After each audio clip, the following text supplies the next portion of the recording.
શહેરની મિર્જાપોર પ્રાથમિક શાળામાં વિશ્વ ચકલી દિવસની વિશેષ ઉજવણી કરવામાં આવી। માનવજાત સાથે ચકલીઓ સદીઓથી જોડાયેલ છે। હાઉસ સ્પેરો તરીકે વિખ્યાત આ ચકલીઓનું અસ્તિત્વ આજે જોખમમાં છે। દુનિયામાં ઘટી રહેલી ચકલીઓની સંખ્યાને ધ્યાનમાં રાખી 20 માર્ચના દિવસને ચકલી દિન તરીકે આંતરરાષ્ટ્રીય સ્તરે ઉજવવામાં આવે છે।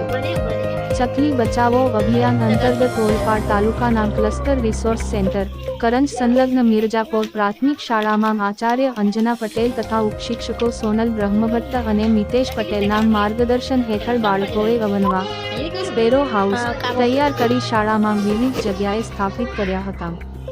આ પ્રસંગે ઉપસ્થિત CRC કોઓર્ડિનેટર વિજય પટેલ જણાવ્યું હતું કે માનસજાતની બદલાતી રહેણીકરણી, શહેરીકરણ, ખેતરોમાં બેફામ જંતુનાશક દવાઓનો છંટકાવ જેવા પરિબળોને લીધે ચકલીઓની સંખ્યા દિવસે દિવસે ઘટતી જાય છે ત્યારે સૃષ્ટિની સજાવટ માટે તેમની જાળવણી કરવી એ આપણો સાચો ધર્મ બને છે।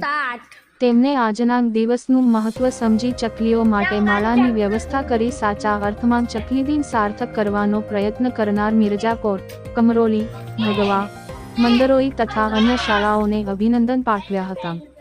રિપોર્ટ ઇમરાન ખાન પઠાણ સાથે વિજય પટેલ।